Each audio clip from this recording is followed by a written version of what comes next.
So it's the day before. We're going to be driving down to Rotorua, and then the race is on Saturday. And I thought I'd record something to show how I'm feeling. Yeah, the reality is starting to kick in. Messages have been sent out to friends and family to say, you know, this is what I'm doing. And everyone's like, yay, can't wait to hear about it. And I'm like, God, I hope I hope I finish it. It's a really long way. I don't know what type of state I'm gonna be in. Yeah, so the nerves are starting to get a bit high. We'll see what happens, but yeah, it's pretty real now. It's pretty real.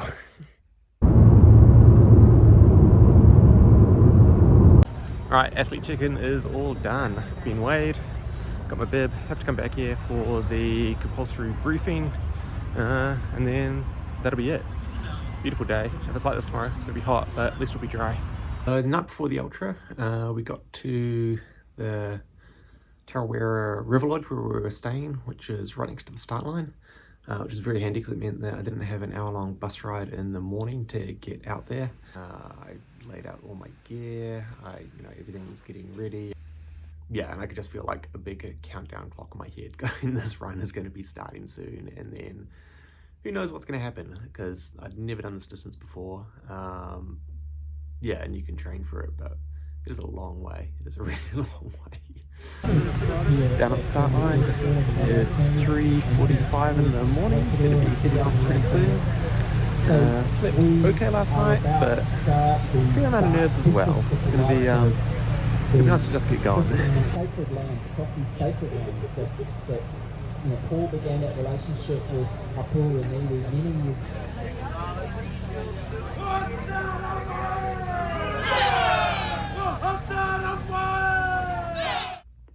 So that first section, yeah, it kind of went by in a blur. It was very flat running, very easy. It was dark. It was just this, it was cool looking behind me and just seeing this whole row of headlights.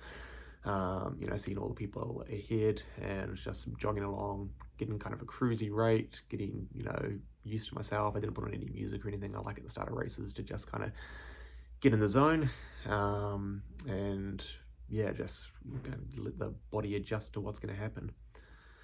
Oh, sun's just starting to come up. It's 6:30 in the morning, 2.5 hours in, about 20k.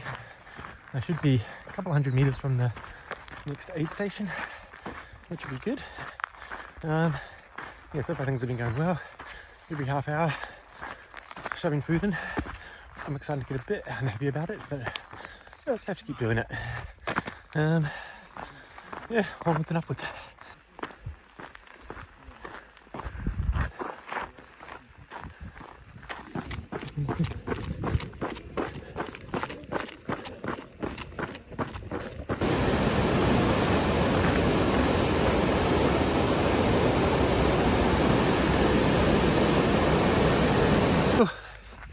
Yay! Made it to the aid station. Section's been long.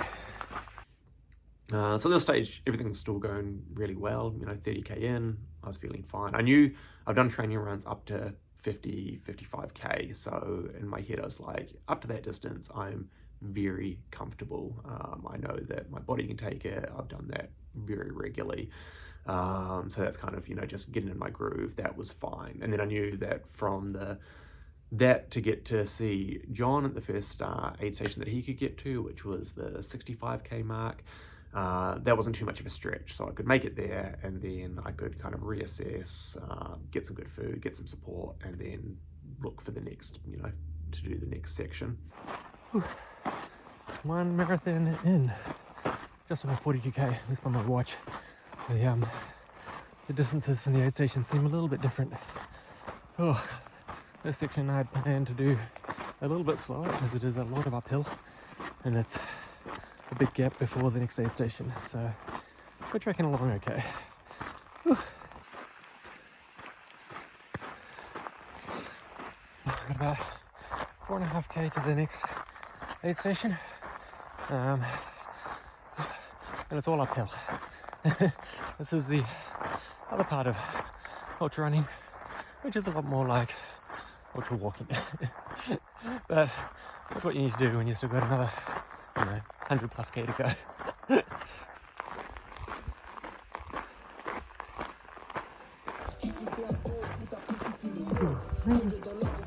Just over 50k in now. I have had my share of forest roads. It is non-stop forest roads. We had a brief section through the bush, which was amazing, with waterfalls and things, and then forest roads forever. Oh my god, I'm sure we'll get out of them at some point. I've got another 6k to Kahu aid station, and then the one after that is when I get to meet up with John. Should be very, very nice. The things are going okay. Walk the uphill, run the downhill. I'm hitting my times, but man, forest roads, had enough. I know I said I didn't want any more forest road, but now I'm on tarmac in the sun, and it sucks significantly more. So careful what you wish for. Just over 60k in, and 5k out from the aid station where John should be waiting, which will be very nice. I'm trying to run as much as I can to this section because then it's just less time on the road. And I'm telling myself every minute I save here I can have another minute sitting in my chair chilling out at the aid station. That's the plan. Man, it is hot and hard work. My stomach is continually sore and annoyed with me, and I've got to put some more food in it pretty soon. Imagine that you've got like a slight flu with a stomach bug, and then you just have to keep walking. That's kind of the stage I'm at the moment. Man, screw this road, honestly. 2.5 k's to go, but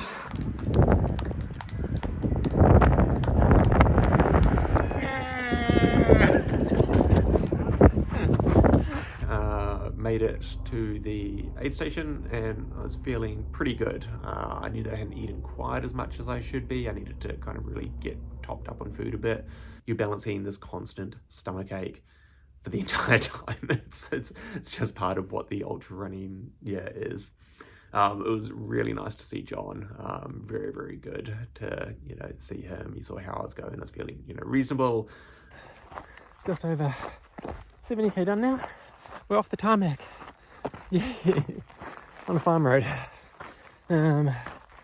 Which is actually quite nice. It's flat. It's a bit spongy and sandy underneath it. And it's a bit overcast now, which is also very good. John showed up at the aid station. It's amazing. Got to sit down. Had someone run around to get all my food and drinks and things, which was very, very good. It's starting to get tough. There's a long way to go, and it's definitely starting to get tough.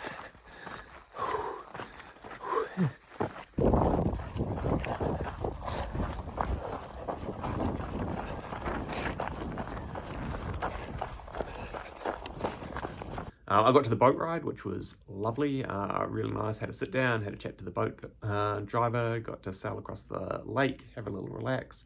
And he told us there was a single trail coming up, and I was like, yes, single trail, that's going to be, that's kind of what I want when I'm doing trail running. But little did I know. So, just past Isthmus aid station. Now we're in the bushwhacking section of the course. Well, at least it's single trail. Apparently, next couple of k's are pretty exposed, but then it's going to be into the bush. But we do have 500 meters of elevation gain and 15k to cover before the next aid station. So it's going to be a bit of a long one.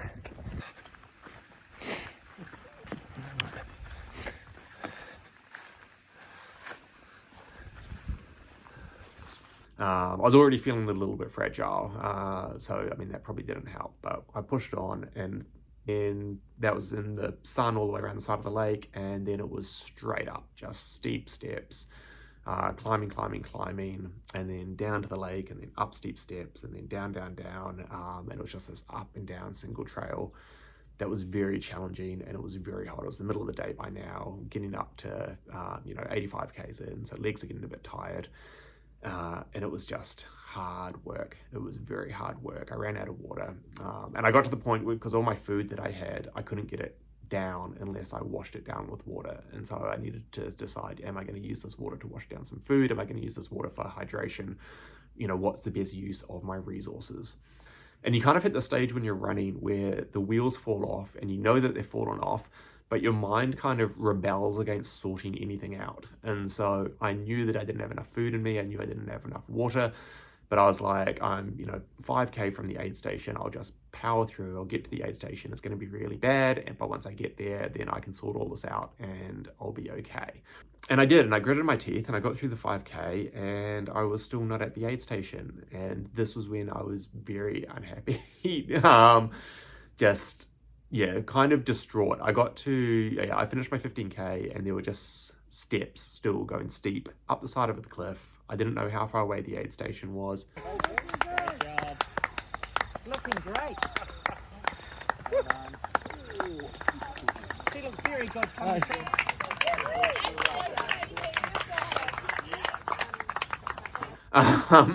By the time I got to that aid station, and John came up and collected me when I arrived and took me to the seat, and I just sat down and hung my head in my lap and started crying. Like, I was a mess.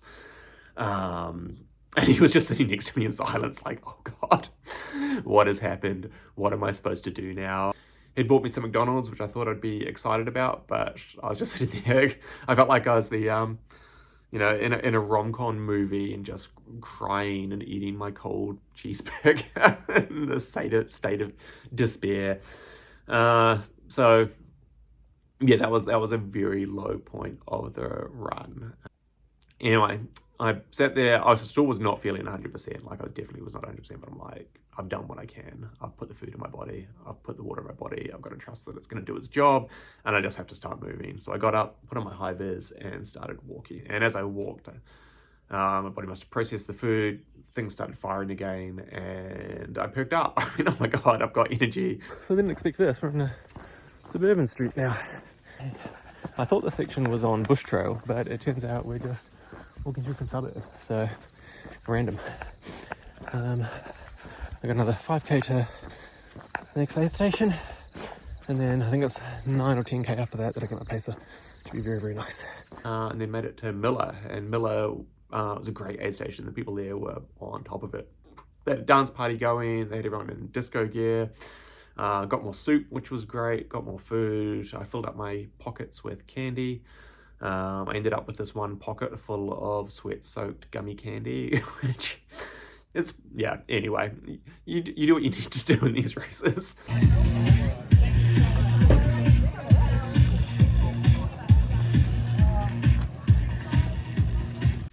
I was getting into nighttime now, so I was pulling out my head torch. And, you know, I had plans that I was going to film all the way through this race, but I was using my poles at this stage. My mental energy was super low, and if it was a choice between filming everything or getting through the race, then getting through the race was going to be the one that, you know, I had to focus on. And you climb up the hills and down the hills, and you have your little window of light around where your head torch is, and you just keep plodding. And eventually made it to Okataina. How happy and full of energy you are. Hey. Full of life. Okataina was great to have. Sebastian, my pacer, was there ready to go. He put together a playlist of every song that had the word run or step in it, regardless of quality. So, you know, that was something that we'd get to look forward to. And this was the section that I was looking forward to the least, because leaving there, I had 18 kilometers where I knew I'd be moving the slowest. I knew how steep the hills were because I'd already come over them, and I was heading back the same way, but at least I had my pacer with me. And I got Sebastian to walk ahead of me, and I looked at his feet. I didn't want to look at if we were going uphill or downhill. I didn't want to do any sort of pathfinding. I wanted to look at his feet, and that was it. That was where my mind was at. I would focus on those and just go one step after the other until we made it, pretty much. We, got to Miller aid station. Music was pumping. Dancing!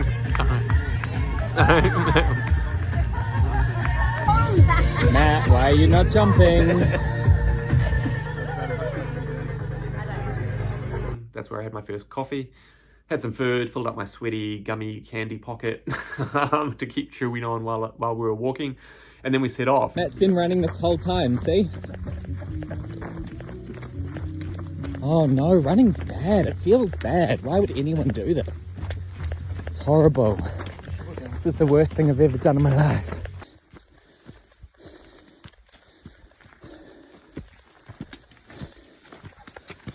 Made it down through Miller, got down to Blue Lake and did the circle around Blue Lake just as the sun was coming up.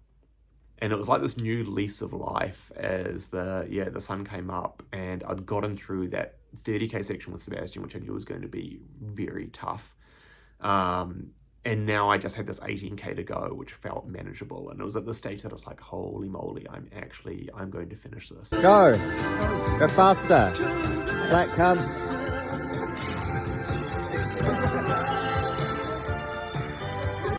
There was a bit of climbing on that. Gavin was an eternal optimist on how much of the climbing we'd already done and how much was left. He kept telling me, no, I think that was it. I think that's it. We've got no more hills. It's just going to be downhill from here. And then there was another rise and another rise. But eventually we did hit the top. And then had this nice big long run down into Redwood.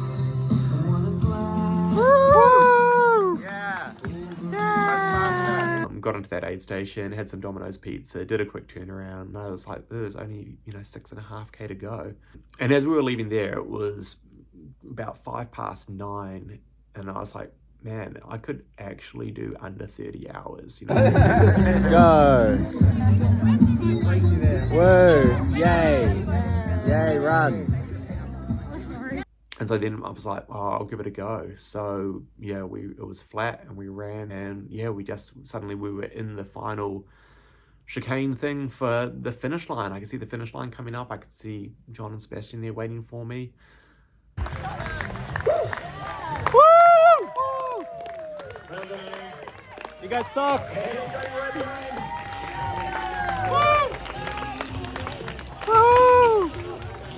And I crossed under the finish line, and I'd done it. And I'd done it in under 30 hours, and I'd finished strong. And it felt good. Man, it felt good. To have finished the whole thing. And it's making me emotional thinking about it now, but to have finished the whole thing and to have done it, yeah, to have not crawled through at the end, like, oh my God, I only just survived that. Like, that was the worst thing that's ever happened to me. Like, I had my low points. I paid for the experience. But yeah, I got there and I finished strong and I felt good. And I got everyone over to help me pick my Pounamu, which is really nice. Because I wanted them to be involved in it as well, because I couldn't have done it without the support crew. I couldn't have done it without John, without Sebastian, without Gavin. And I had so many nice well wishes from all my family and friends that had come through that helped me out through it as well. And it was a really big deal. Yeah, I mean, you can tell from getting emotional now, but it was a big deal to do, and it felt really good. But overall, just an amazing experience. Yeah, people ask me why I wanted to do this, and I still don't really know. I still don't know. It's partly to come out of it and say that you've done it, really. I mean, I don't know if I had that much fun while I was in it. Like, it's satisfying to know that you can go through and do these things, but I don't think at any one point I could be like, yeah, I was having a blast while I was there. You're kind of in this state of discomfort for a really long time and just pushing your body. But it's also this kind of wonderful, I don't know, having all the support from people, having, surrounding yourself with these people that want to see you succeed and that can really help you to succeed and to do this thing that you didn't think was possible and that is just ridiculous, really. It's really nice. I don't know what's going to be next. I'm not thinking about it just yet, but it was cool. Yeah, it was.